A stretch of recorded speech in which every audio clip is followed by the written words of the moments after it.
안녕하세요. 림쌤의 10분 역사에 오신 걸 환영합니다. 저는 여러분의 역사학습 가이드 림쌤입니다. 오늘은 고등한국사 3단원 일제식민지 지배와 민족운동의 전개로 돌아왔습니다.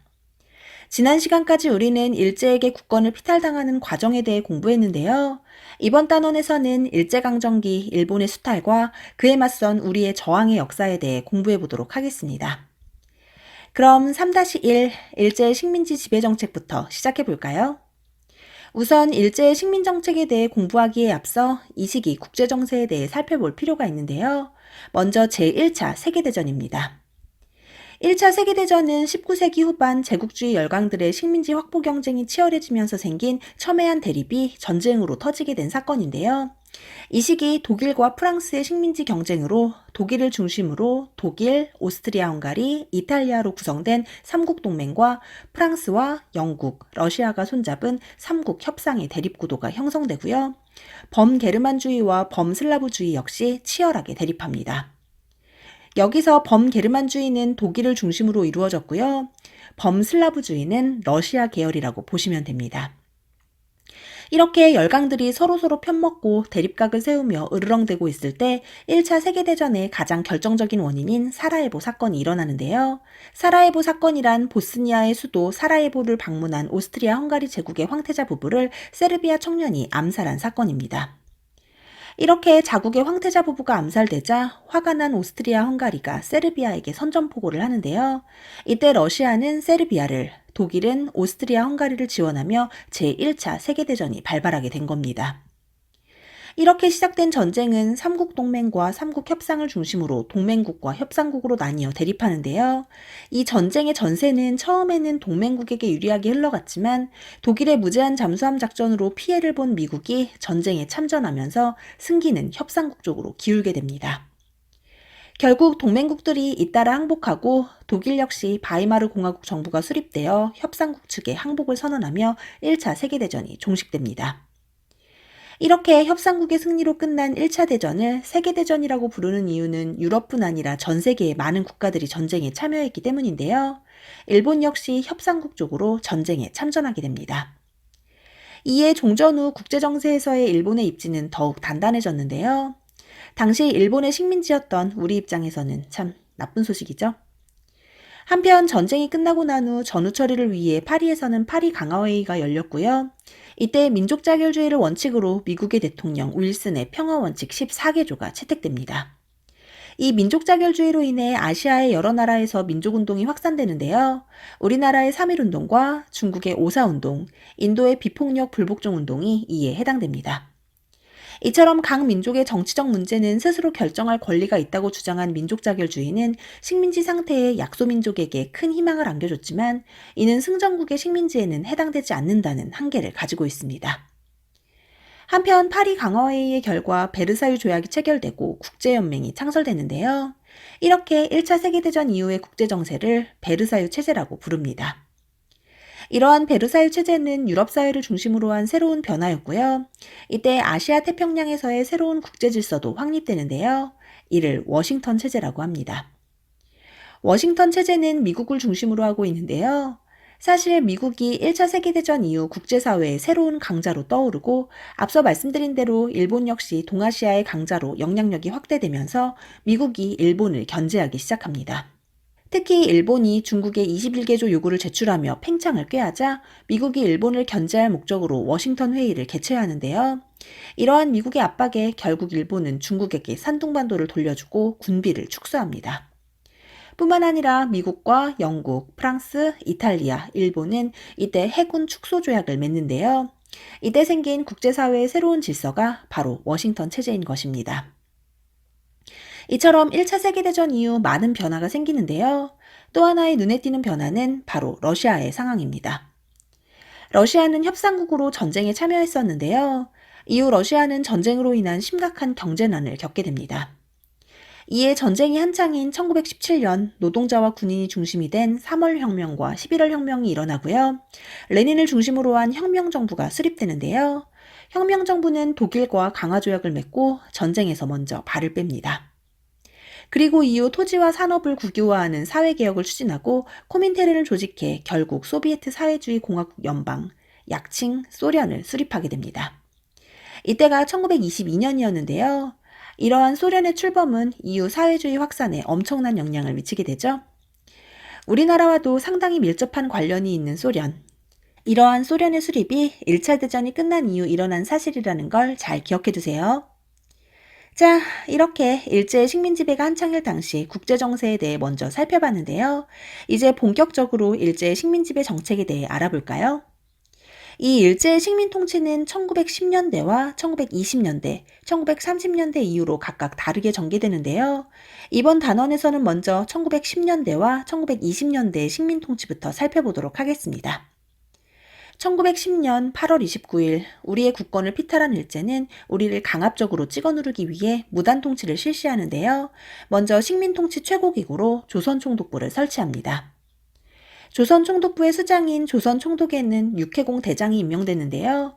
이러한 조선총독은 행정과 입법, 사법, 군 통수권까지 그야말로 절대 권력을 행사하게 됩니다. 이러한 조선총독부는 자문기구로 중추원을 두었는데요. 이 중추원은 친일파 한국인들로 구성되어 있습니다. 거기에 일제는 우리의 지방행정조직을 개편했는데요. 전국을 13도 12부 220군으로 나누고 면과 동, 리는 통폐합했습니다. 이렇게 식민지 통치제도를 정비한 일제는 우리의 저항을 억누르기 위해 헌병경찰제를 도입했는데요. 여러분, 이 헌병은 군사경찰입니다. 즉 군대에서의 경찰 업무를 하는 사람이 헌병인데요. 이러한 헌병에게 일반적인 경찰의 역할을 담당시킨 게 바로 헌병경찰제입니다. 이러한 헌병경찰은 한국인의 일상생활 전반을 철저히 감시하는 공포스러운 존재였는데요. 특히 이들은 즉결처분권을 가지고 있어 그 자리에서 바로 재판 없이 처벌을 할 수가 있었습니다. 그리고 한국인에 한해서만 태형을 실시했는데요. 태형은 곤장을 때리는 비인간적인 처벌로 갑오개혁 때 폐지됐었지만 일제는 조선 태형령이란 이름으로 이를 다시 부활시켜 가혹하게 우리를 처벌했습니다. 그리고 보시는 것처럼 학교의 교사들은 모두 칼을 차고 있어 학생들이 공부를 하는 학교에서조차 공포 분위기를 조성했고요. 이러한 공포스러운 학교마저도 4년밖에 다닐 수 없었습니다. 일제가 1차 교육령을 통해 보통학교의 학제를 4년으로 제한해놨기 때문이었는데요. 이처럼 조선에게는 중등교육 이상이 허락되지 않았고 보통교육과 실업교육만 받을 수 있었습니다. 거기에 언론 출판 집회 결사의 자유를 박탈해 한국인이 발행하는 신문을 모두 폐간하고 정치단체와 학회를 해산시키는 등 모든 정치활동을 금지시켰던 1910년대. 정말 이 시기 한국인들은 숨쉬기도 힘들었을 것 같은데요. 이렇게 한국인을 강압적으로 찍어 누르던 일제는 다른 한편으로 식민통치의 경제 기반을 마련하기 위해 토지조사 사업을 실시합니다. 근대적 토지 소유권을 지급한다는 그럴듯한 명분으로 일정 기간 동안 필요한 서류를 구비해 토지를 신고하라고 하는데요. 한국인들은 이러한 신고제에 아무래도 익숙하지 않았습니다. 그래서 기간 안에 신고하지 못한 사람이 태반이었고 일제는 이렇게 신고되지 못한 토지와 소유자가 불분명한 토지를 모두 조선총독부 소유로 차지해버립니다. 그리고 이렇게 확보한 토지를 일본인들에게 싸게 팔아넘겼는데요. 이때 조선총독부와 일본인의 중간다리 역할을 했던 회사가 바로 동양척식 주식회사입니다. 이 동양척식 주식회사 전에도 한번 소개해드린 적이 있는데 기억나시죠? 일제가 한국을 수탈할 목적으로 1908년에 만든 동척, 시험에 잘 나오니까요. 잘 기억해두세요. 또 일제는 지주들의 토지 소유권만 인정하고 소장농들이 가지고 있던 전통적인 경작권을 인정해주지 않았는데요. 이로 인해 대부분이 소장농이었던 한국의 농민들은 더욱 힘들어졌겠죠. 한편 일제의 경제 수탈은 토지에만 국한되지 않았는데요. 일제는 이때 산림령과 광업령 등 많은 법령을 만들어 우리를 수탈했습니다. 이 중 이 회사령은 좀 중요한데요. 회사령이란 회사를 설립하려면 조선총독부의 허가를 받게 하는 걸 말합니다. 조선총독부는 당연히 회사 설립에 대한 허가를 잘 내주지 않았겠죠? 이로 인해 한국인의 기업 설립이 억제되고 우리의 경제 성장은 더욱 위축됐습니다. 한편 일제는 대륙 침략의 발판을 마련하기 위해 기간시설 확충에 힘썼는데요. 도시와 항구를 연결하는 철도와 도로, 항만시설 등을 확충했습니다. 다시 한번 강조하지만 절대 일본은 우리 좋으라고 철도와 도로를 만들어준 게 아니라는 걸 잘 기억해두세요. 그럼 다음으로 넘어가 1920년대 식민통치에 대해 살펴볼까요? 1910년대 무단 통치로 우리를 찍어 누르던 일제는 3.1운동 이후 무단 통치의 한계를 인정하고 통치 방식을 바꾸는데요. 더 이상 강압적인 통치 방식으로는 우리를 다스릴 수 없다는 걸 깨닫고 문화 통치를 표방하며 정책을 바꾼 겁니다. 하지만 일제가 내세운 문화 통치의 실상은 우리를 철저히 기만한 민족 분열 통치였으며 그들의 속내는 친일파를 양성하기 위함이었습니다. 그럼 일제가 문화 통치라는 달콤한 이름으로 어떻게 우리를 기만했는지 하나씩 살펴볼까요? 먼저 육해공 대장만이 할 수 있었던 조선 총독의 문관 총독을 허용해 주겠다고 합니다. 하지만 일제강점기 36년 동안 단 한 번도 문관이 총독이 된 적이 없고요. 한국인의 자치를 허용하겠다며 도평의회나 부면협의회를 구성할 수 있게 해주지만 의결권이 허용되지 않았고 이마저도 친일파나 일본인을 중심으로 하고 있어 아무 의미가 없었습니다. 또 헌병경찰제를 보통경찰제로 바꿔주지만 오히려 경찰 수는 대폭 늘려 경찰력을 강화하고요. 치안유지법을 제정해 독립운동에 대한 감시와 탄압은 더욱 심해졌습니다. 이 치안유지법이란 일제의 국가체제나 사유재산을 부정하는 반정부 운동을 단속하기 위해 만든 법이었는데요. 이로 인해 사회주의 사상은 물론 독립운동 역시 철저히 탄압했습니다. 또 교육기회를 확대해 주겠다며 2차 교육령을 발표해 보통학교의 학제를 6년으로 늘리고 고등교육을 허용하지만 실상은 한국인이 고등교육이나 전문교육을 받는 건 무척 어려운 일이었습니다. 또 언론 출판 집회 결사의 자유를 보장해 준다고 하여 이 시기 조선일보와 동아일보 등 신문이 창간되기도 하지만 철저한 검열과 삭제로 자유로운 언론 활동을 방해했습니다. 이처럼 문화 통치의 실상은 기만 그 자체였고요. 일제는 거기에 경제 수탈을 더욱 강화하는데요. 1910년대에 토지조사 사업으로 땅을 뺏어갔다면 이번엔 쌀입니다. 이름하야 산미증식 계획인데요. 이는 일본이 공업화와 인구 증가로 식량이 부족해지자 한국에게서 쌀을 수탈해가기 위해 실시한 정책입니다. 이때 우리 농민들은 종자개량과 비료 사용의 확대, 농토 개간 등의 노력으로 쌀 수확량을 확대했는데요. 하지만 늘어난 양보다 일본이 수탈해가는 양이 더 많았고 수확량을 증대시키기 위해 들어가는 기초비용 역시 모두 농민의 부담이었습니다. 그러니 농사에 성공하고도 우리 농민들은 늘 배가 고팠는데요.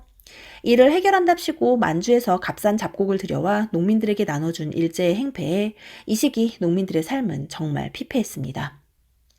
한편 1920년대에는 산업정책에도 변화가 생기는데요.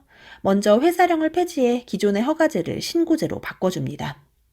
하지만 이는 한국 기업을 위함이 아니라 일본 기업을 위함이었는데요. 이로 인해 일본 기업이 보다 한국에 편하게 진출할 수 있게 됐고요.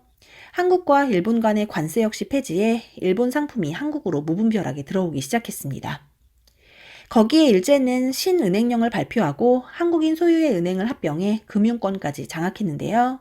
이로 인해 우리 경제는 더욱 힘없이 무너져 내리게 됩니다. 참 마음이 아픈데요. 그래도 이러한 일제의 수탈에 우리 민족이 가만히 당하고만 있지는 않았습니다. 과연 1910년대와 1920년대의 우리의 저항의 역사는 어땠을까요? 그 뒷이야기는 다음 시간에 계속 이어가도록 하겠습니다. 오늘은 1910년대와 1920년대까지의 일제의 식민 통치에 대해 살펴봤는데요. 오늘 준비한 내용 여기까지입니다. 오늘 내용은 특히 각각의 시기에 일제가 어떤 방법으로 우리를 수탈했는지 정리하시는 게 중요하니까요. 1910년대와 1920년대를 잘 구별해서 정리하시기 바랍니다. 오늘도 정말 고생 많으셨고요. 구독과 좋아요, 멤버십 가입은 언제나 감사드립니다. 그럼 안녕, 뿅!